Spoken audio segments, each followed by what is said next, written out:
जो बोले सोनिहाल सत श्री अकाल। वाहिगुरु जी का खालसा वाहिगुरु जी की फतेह। ओम गम गणपतये नमो नमः। ओम पूज्य सद्गुरुदेव दिवंगत शास्त्री श्री रघुनाथ पराशरस्य चरण कमलेभ्यो नमः। पूज्य गुरुदेव आचार्य प्रवर श्रीयुत उत्तम प्रसाद गौड़स्य चरण कमलेभ्यो नमो नमः। पूज्य माता पितरौ चरण कमलेभ्यो नमो नमः। नमन करता हूँ माँ शारदा सरस्वती को। मैं कवि हेम शर्मा ब्रजात्मज शाहाबाद कुरुक्षेत्र हरियाणा से आप भक्तों के समक्ष आज स्वरचित श्री गुरु अंगद देव स्तोत्रम लेकर उपस्थित हुआ हूँ। सिख धर्म के 10 गुरुओं में से द्वितीय गुरु दूसरे गुरु धन श्री गुरु अंगद देव जी हैं। उनकी स्तुति संस्कृत के स्वरचित पद्यों में करने का प्रयास आज मैं कर रहा हूँ। अथ श्री गुरु अंगद देव स्तोत्रम प्रारभ्यते प्रथमम उपजाति पद्यम इति अस्ति। गुरुम द्वितीयं सिख पंथ विज्ञम। गुरुम द्वितीयं सिख पंथ विज्ञम। गुरु मुखीयेन लिपि कृता वै। शिक्षास्थलः ये न सुचालितः वै। वंदे गुरुम अंगददेव धन्यम। द्वितीयं पद्यम उपजाति छंदांतर्गते। वैशाख मासस्य तिथौ हि आदौ। वैशाख मासस्य तिथौ हि आदौ। पंजाब राज्य से ही पुण्य भूमौ।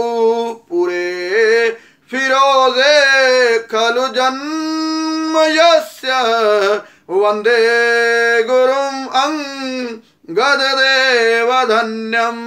वंदे गुरुम अंगददेव धन्यम। तृतीयम उपजाति पद्यम।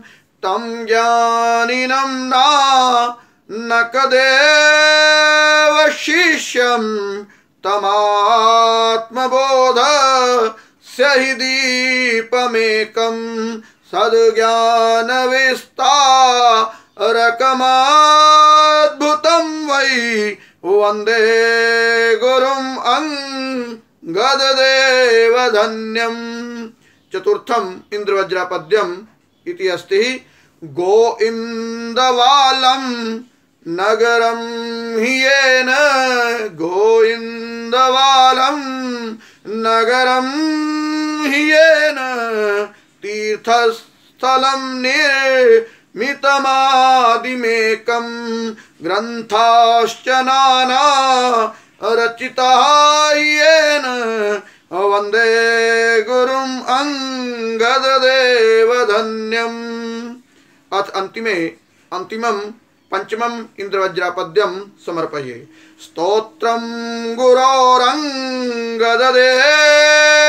पुण्यम। स्तोत्रम गुरोरंगददेव पुण्यम। विप्रेण हेमेन समर्पितं वै। दंडेव नत्वा गुरुपाद पृष्ठे।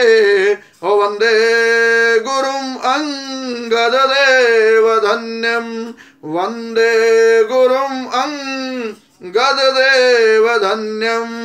इति श्री गुरु अंगददेव स्तोत्रम संपूर्णम इति समर्पणमस्तु।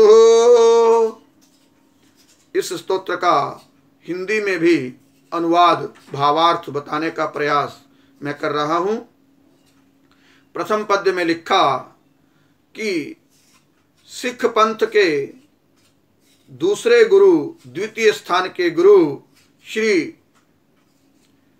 गुरु अंगद देव जी हैं, जिनको मैं वंदन करता हूं।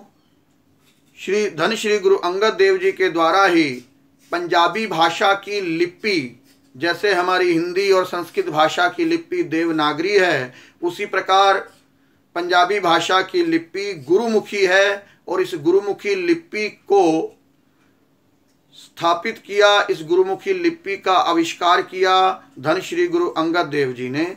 उन्होंने ही इस गुरुमुखी लिपि को आरंभ किया है और इस गुरुमुखी लिपि में अपने प्रथम गुरु धन श्री गुरु नानक देव जी की वाणी को, धन श्री गुरु नानक देव जी की अमृत वाणी को, रचनाओं को इस गुरुमुखी लिपि में लिखना आरंभ धन श्री गुरु अंगद देव जी ने किया है, जो दूसरे गुरु हैं।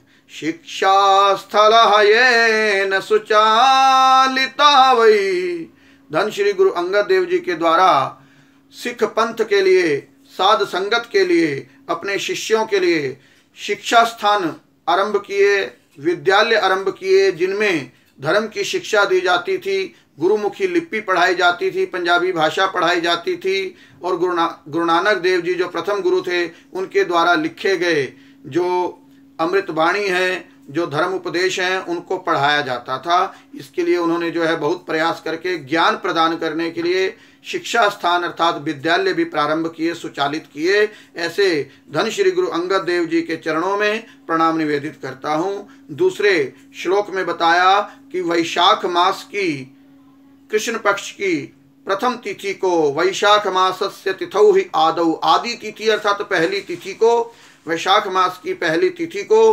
पंजाब राज्य की पुण्य भूमि पर फिरोजपुर नाम के स्थान पर धन श्री गुरु अंगद देव जी का जन्म हुआ था, अवतार हुआ था। ऐसे द्वितीय गुरु, दूसरे गुरु श्री धन श्री गुरु अंगद देव जी के चरणों में प्रणाम निवेदित करता हूँ। तीसरे श्लोक में बताया कि तम ज्ञानिनम नानक देव शिष्यम तमात्मबोधस्य हि दीपमेकम, धन श्री गुरु नानक देव जी के प्रथम शिष्य और सिख धर्म के दूसरे गुरु धन श्री गुरु अंगद देव जी जो महाज्ञानी थे, ऐसे उन ज्ञानी पुरुष को प्रणाम निवेदित करता हूँ। आत्मबोधस्य हि दीपमेकम, जो आत्मबोध से विबोधित थे, ऐसे ज्ञान के उस दीप को मैं प्रणाम निवेदित करता हूँ। सद्ज्ञान विस्तारकम अद्भुतम वही, जिन्होंने अद्भुत ढंग से सत ज्ञान को, सच्चे ज्ञान को, परमात्मा के ज्ञान को विस्तार दिया, फैलाया, लोगों को ज्ञान दिया। ऐसे श्री गुरु अंगद देव जी के चरणों में प्रणाम निवेदित करता हूँ। चौथे श्लोक में बताया कि गोइंदवालम नगरम हियेन, प्रथम गुरु धन श्री गुरु नानक देव जी के काल में कोई भी गुरुद्वारा, कोई तीर्थ स्थल ऐसे नहीं निर्मित किया गया था। सिख धर्म का प्रथम तीर्थ स्थल पंजाब के तरन तारण राज्य में गोइंदवाल नामक स्थान पर जो है पहला गुरुद्वारा स्थापित किया गया और उस गुरुद्वारे की नींव धन श्री गुरु अंगद देव जी ने डाली। गोइंदवाल नगर भी स्थापित किया और वहां पर गोइंदवाल साहिब गुरुद्वारा स्थापित किया। तीर्थस्थलम निर्मितमादिमेकम, यही आदि तीर्थ है अर्थात प्रथम तीर्थ है। पहला गुरुद्वारा तरन तारण में गोइंदवाल है, जिसकी स्थापना, जिसकी नींव धन श्री गुरु अंगद देव जी ने रखी है। और ये एक कवि भी थे गुरु अंगद देव जी, दार्शनिक थे, इन्होंने अनेक ग्रंथों की रचना भी की है। ऐसे धन श्री गुरु अंगद देव जी के चरणों में प्रणाम निवेदित करता हूँ।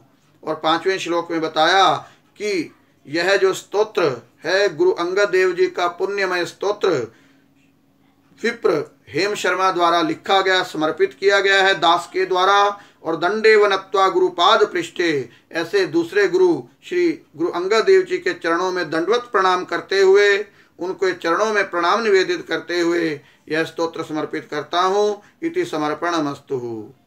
इस स्तोत्र का पाठ करते समय मुझसे जो भी त्रुटियां हुई हैं, समस्त त्रुटियों के लिए विद्वत मंडल से क्षमा याचना चाहता हूँ, समस्त सिख पंथ से क्षमा चाहता हूँ, अपनी त्रुटियों के लिए समस्त खालसा पंथ से क्षमा याचना करता हूँ। और स्तोत्र को संस्कृत में लिखते समय भी व्याकरण की और छंद शास्त्र की मात्राओं की गणना की गिनती की भी त्रुटि मुझसे जो हुई थी, समस्त त्रुटियों का संशोधन मुझ पर अनुग्रह करते हुए मेरे संस्कृत के गुरुदेव आचार्य प्रवर श्रीयुत उत्तम प्रसाद गौड़ जी द्वारा संशोधन किया गया है। ऐसे विद्वान शिरोमणि गुरुदेव के चरणों में भी बारंबार प्रणाम निवेदित करता हूँ। तस्मै श्री गुरुवे नमः। सदैव कृतज्ञ हूँ।